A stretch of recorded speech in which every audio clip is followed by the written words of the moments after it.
So many well-intentioned people would say to me, have you tried valerian root? Have you tried a hot bath before bed? Warm milk? In my mind, I'd be thinking, gee, thanks. But we're way past that, friends. Insomnia, that is what we are talking about. I'm hosting Morning Drive for a radio station, Christian radio station in Sacramento at the time, and my alarm would go off at 4 a.m. That's not a typo, 4 in the morning, kind of like the Night Ranger song.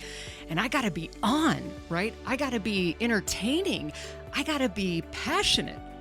The problem was so many nights, in fact, most nights, I would get maybe an hour of sleep, maybe 2 hours of sleep, some nights, 0.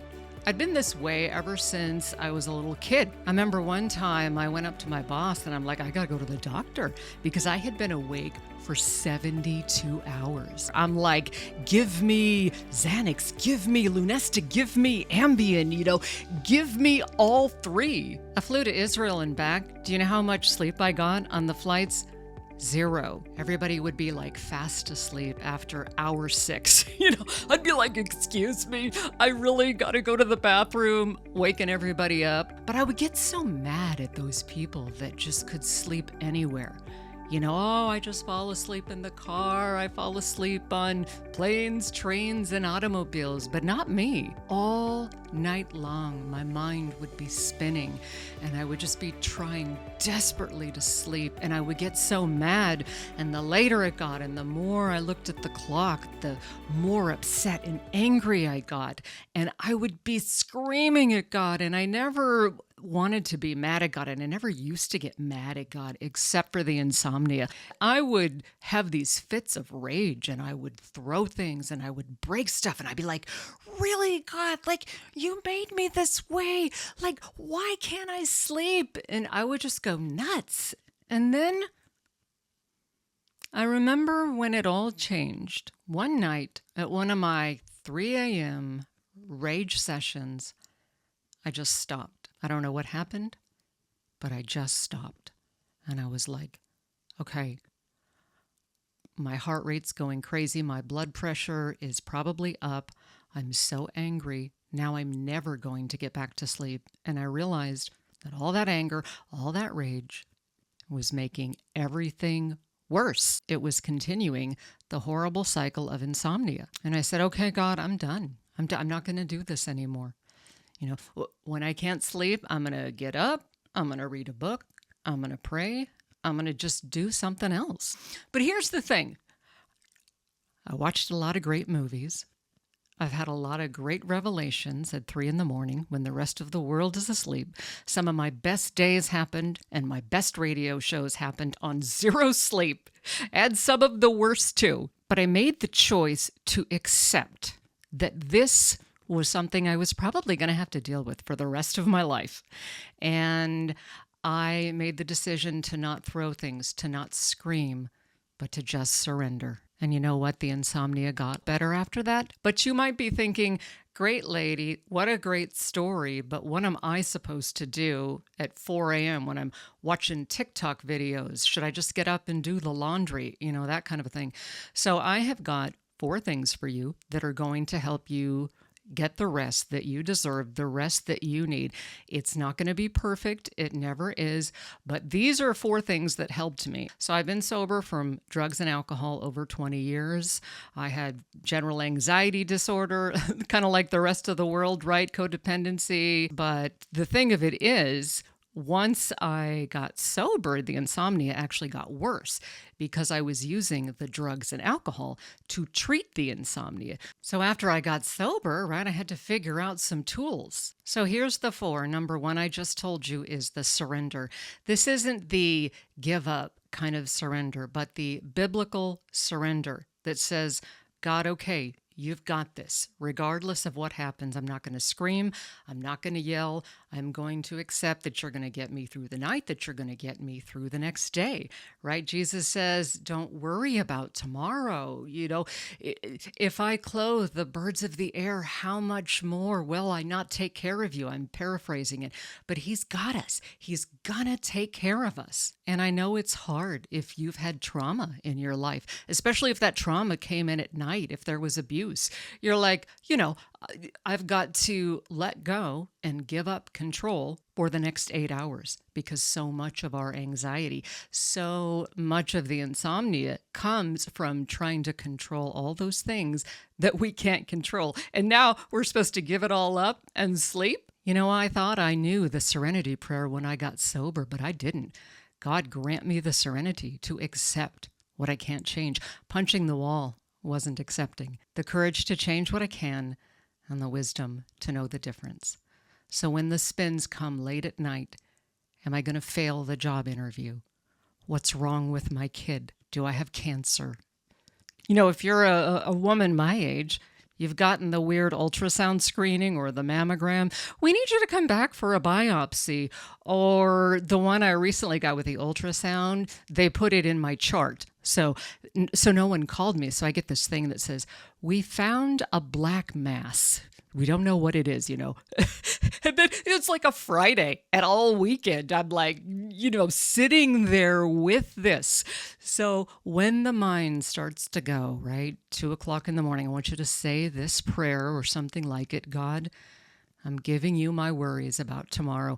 I trust that you are going to give me what I need, whether it's the sleep that I need or whether it is the strength to get through the next day. Strategy 2 is something that they do in the military to help like Marines and stuff sleep in foxholes. And this has been the most helpful for me for sleep besides surrendering. And basically you just tighten all of your muscles and then you release them. Kind of like this. And then you release it. Or they call it like a body scan in psychology. You can start with your jaw. If your jaw's really tense, mine is. I have TMJ. I wear a mouth guard. But basically, you can do it, 1 or 2 muscles at a time or just all at once. I try to do this 2 or 3 times before I go to sleep. It's been immensely helpful. The cool thing about this is once you are mindful of this, you start to realize how tense you are throughout the day. And that's going to help your sleep too, as you catch yourself like this in the middle of the day and you just go, tighten, release. Strategy 3, 4-point breathing, box breathing. Really, it's just being mindful of breathing, but this can help at night because we breathe all wrong. We're just, right? We're running. We're breathing like we're being chased, right? Because if you're tense, you're not breathing right. So basically, it just goes like this. So you breathe in for 4 seconds, you hold your breath for 4 seconds, you release for 4 seconds, and then you hold your breath for 4 seconds. Okay, so it's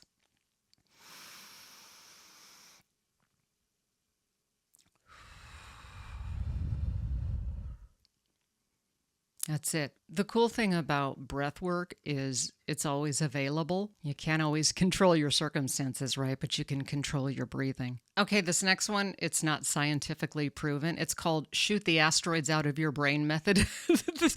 This is one that I came up with. Remember the old Atari game from the 80s? If you don't, that's okay. So basically, all these rocks or asteroids are coming at you, and the goal of the game is to shoot them away from you. But you are the spaceship. And all those meteors or asteroids coming at you are all the thoughts that are keeping you awake. You're going to shoot them out of your mind. And you may be thinking, I can't control the thoughts from coming. You can. Try this. It actually works. So those are my 4 things for you, friends. We have surrender.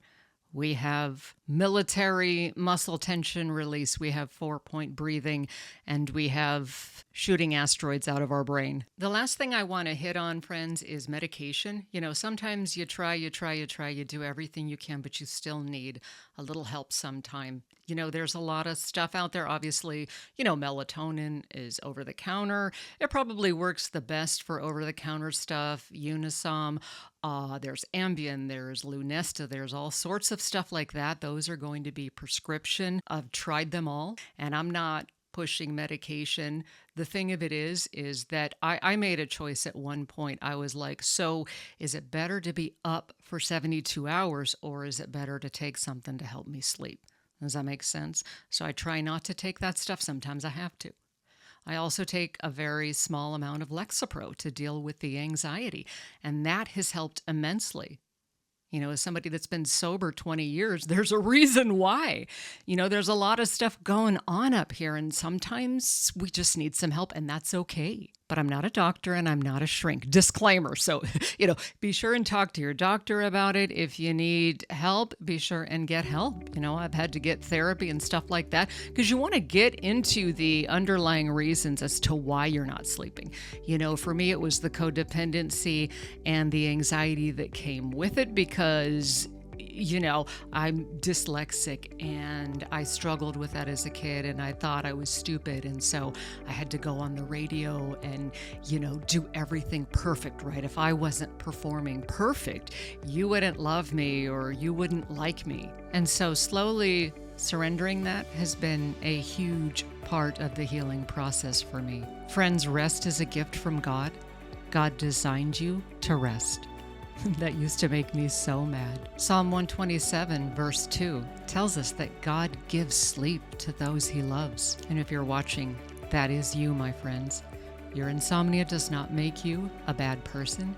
Your insomnia does not make you unfit for service. Your insomnia does not mean there's something wrong with you, that you are flawed. Some of my most profound conversations and revelations with God happened at 2 a.m. when I finally stopped fighting. So thank you for watching. Practice these techniques and remember, progress, not perfection. Progress, not perfection. Even when you can't sleep, God never slumbers. So thanks, friends, for being here. Please share this episode with anybody you know who might need it. Hit the subscribe button. That helps me so much.